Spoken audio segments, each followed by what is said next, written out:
Hey guys, Khulumbai nwngthangमोनखौ गुबुन मोनसे गोदान भिडिअ बरनाय बावहरनाय थाबाय स' दिनैनि भिडिअ जाहैबाय दाख्लैनो आं नोंथांमोनखौ बुंखादों जे आङो दिल्लीयावहाय मानो फैदों उनाव माने नेक्स्ट भिडिअआवहाय मिथिगोन होननानै स' आङो हेयार रिफिलिं खालामनो थाखाय फैदों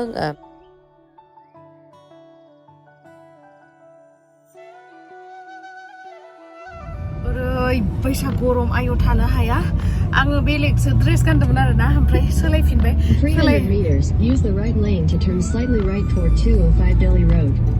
आं बेलेगसो ड्रेस गानदोंमोन आरो ना ओमफ्राय सोलायफिनबाय ओरैबायसा गरम बेखायनो जि गोबाबा ड्रेसखौ गानबाय आं नै आयौ जि गरमखा दिल्लीयाव थैखागोनसो The right lane to turn slightly right toward 205 Delhi Road then turn right onto 205 Delhi Road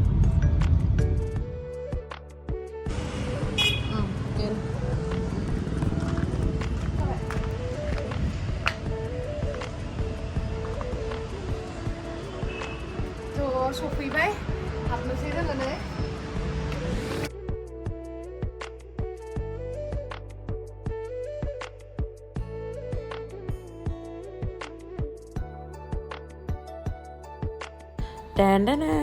मोनफैबाय दायो मनजुदिनि सेलनावहाय ओमफ्राय दायो खामानिखौ स्टार्ट खालामसै आरोना आंहा एसे लेट जाबाय नालाय सानफ्रोमबो लेटखा ओमफ्राय नै गाइस आङो हेयार रिफिलिं खालामफैदों सिगांजों हेयार एक्सटेनसन खालामदोंमोन स' बेनि रिफिलिं टाइमा जाबायमोन नालाय बेखायनो आं रिफिल खालामनानै लानोसै ओमफ्राय नोंथांमोना नायलांबाय थाबानो जाबाय ओरैबायसा गरममोन बे सिङाव फैनासो एसे थान्दा मोनबायलै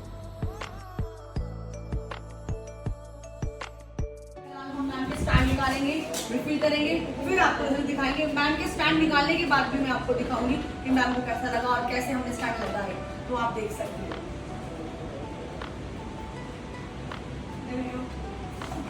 मैम के स्टैंड नीचे आ गए हैं सारे पहले हम निकालेंगे इनको देख सकते हो आप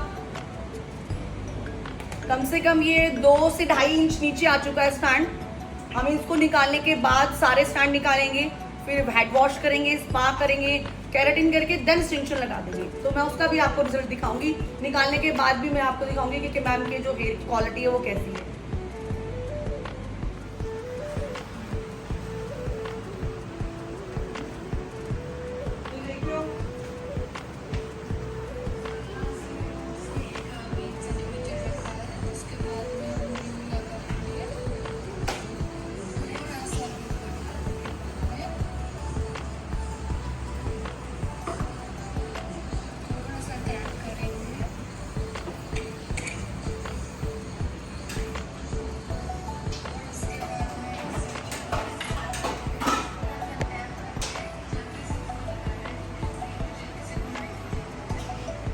स' दायो एक्सटेनसननिफ्राय ओमफ्राय आंनि खेनायनिफ्राय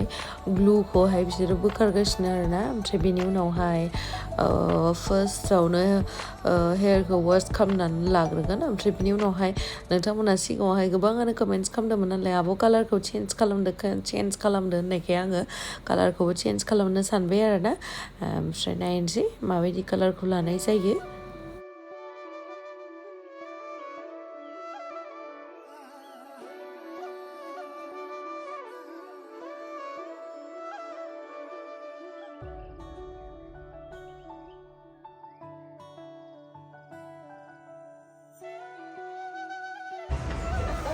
Nele guya masih kasih Nina. Mama juga. Kan ya na, si gua bawa Mana enggak gua mana itu yohan ada guna. Busuk. Giting lain. Giting beda. Giting na hayang. Sampai nangkap.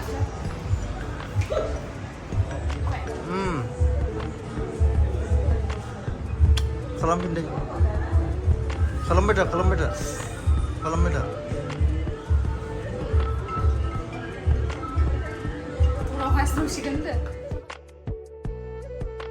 स' स' दायो माबा मोनसे कालार फोननायनि सिगां माबा मोनसे फोनो नामा मा फोनो आंथ' मिथिया आंथ' कालार फोनफेराबो नालाय ओमफ्राय दा कालार फोनसिगोन आरोना एक्सटेनसन लागायियावनो ओमफ्राय आंनि हेयारावबो ग्लुखौ बोखारगासिनो आरोना जिहेतु सिगांनि ग्लु दङमोन ना बेखौ बोखारगासिनो निउलि होगोन आरो खानायावहाय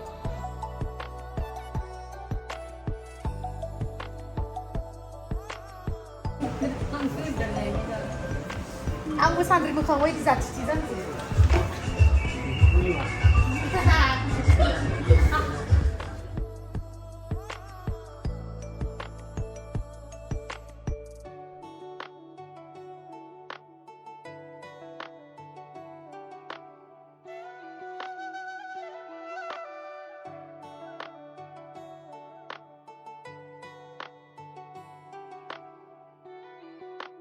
ओमफ्राय बे मोनजुदिनि स्टुडिअ'आवहाय जेनेबा जायनो हेयार एक्सटेनसन बा हेयार कालार खालामो बे कास्टमारखौ लानानै बिथाङा माने रिल्स बानायो बा रिल्स होयो आरोना बिफर एन्ड आफ्टारनि ओमफ्राय बेवहायबो सोङो देसुन माने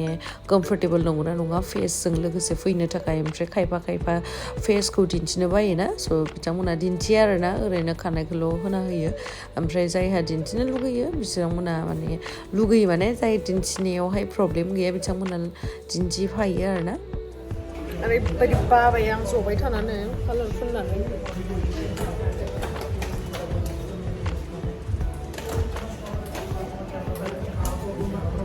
मेंसोबाय आं जबाय थानानै ओमफ्राय गाइस आंथ' र' आरामै मालायनि सायाव फोनजानानै जबाय थादों बेनो एसां बरिं एसां खिथु सालायजोबबाय आरोना जबाय थानानै खिन्थु बेयावहाय जाय खामानि मावबाय थादोंमोन ना बिथांमोना ओरैबायदि सानसे खालाय मावनाङो आं 11सोआवनो फैदोंमोन आरोना 11निफ्राय आङो खमसे खम 7थासोआवसो थांनो मोनदों स' मावबाय थायो बिसोरो इमान खस्थ' ओरैबायदि मानसि जायो आय' डेन्जार फैसा खामायखायो माने बिराद मानसि फैखायो आरो बिराद मालदारखा एखायनो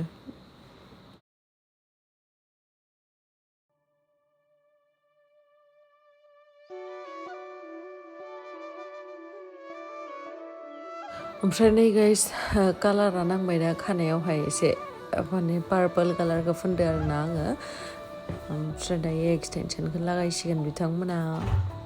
खैबारबा सुलाय आरो माबालाय खालामबाय थानांदो आयौ खर'आनो सालायलायबायमोन आंहा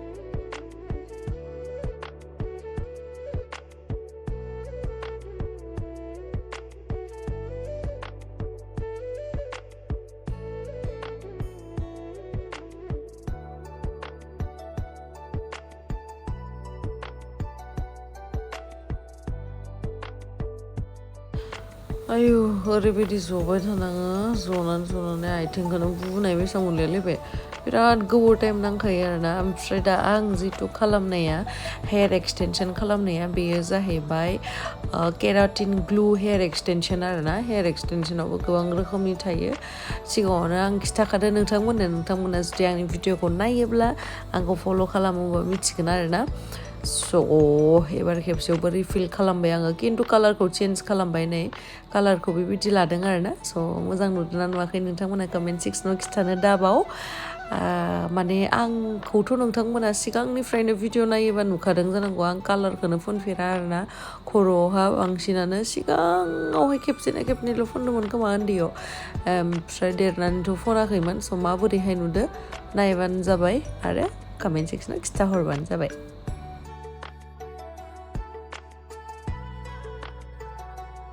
स' हेयार एक्सपार्टआ आंखौ खिथादोंमोन आरोना जे आखाइजोंबो खाननांगौ होननानै स' देट टेंगल जाया माने जेथो जाया आरोना ओमफ्राय जेथोआ दा बायदि टाइमाव फार्स्ट खालामनाय टाइमाव बारा जेथो जाया ओमफ्राय जेब्ला एसे लावबाथाय एक्सटेनसना गाहायाव फैयोना अब्लाना माने बेनि खानाय नांजोबनानै एसे माबा जानो नागिरो आरोना मा होनो जेथो जानो नागिरो बेनि थाखायनो फोरोंना होखादो ओमफ्राय आरो सेम्पुखौथ' सालफेट फ्रिसो इउज खालामनांगौ आरोना जानला मोनला सेम्पु माने केमिकेल थानाय बिदि इउज खालामनो नाङा सालफेट फ्रि इउज खालामनो थाखाय होयो ओमफ्राय आरो एक्जेक्टलि मा होनो जोङो रिफिल खालामनो थांबा स्पा खालामनो गोनां जायो केराटिन खालामनो गोनां जायो ओमफ्राय मा होनो हेयार रिफिलिंआवहाय 15,000 लायो आरोना ओमफ्राय आरो लेंथबो खोथा ओमफ्राय खैथा स्टेन्ड लागायदो बेदोबो खोथा ओमफ्राय केराटिन खालामनायावहाय बेसेबां 6,000 ना मा लायो ओमफ्राय स्पा खालामनायाव बेसेमोनथाय बावबाय आङो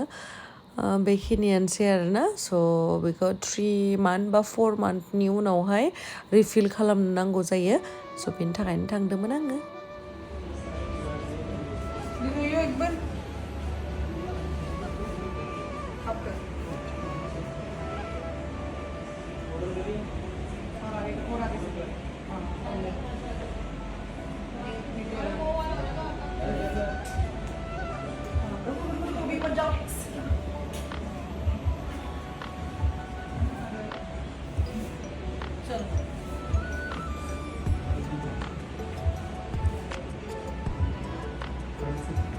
वो पहले पीछे कर लेना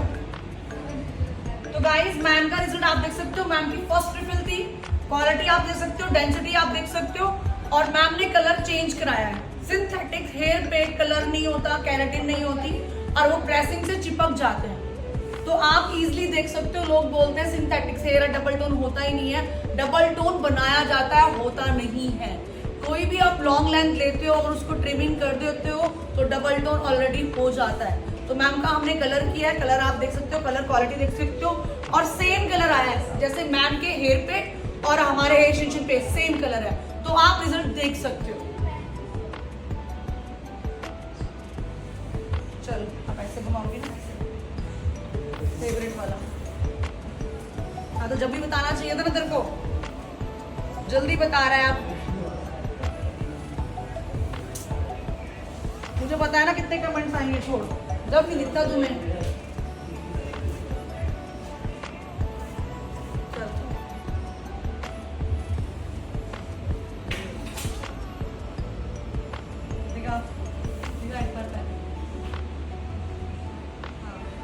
मैं इतनी काली आ रही है इतनी गोरी लग रही है क्या बात है तुम इतनी गोरी हो मैं क्या करूं गोरी नहीं हो गोरी हो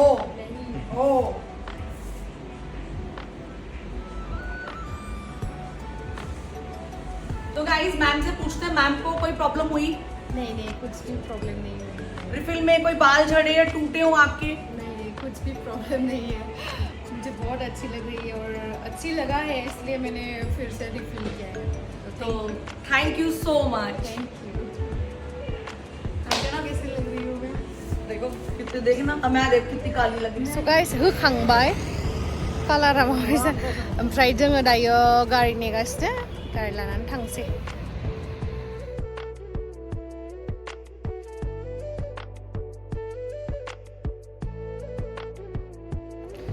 मा होनो बड'लेण्ड भवनावहाय जि गरम बेनि थाखायनो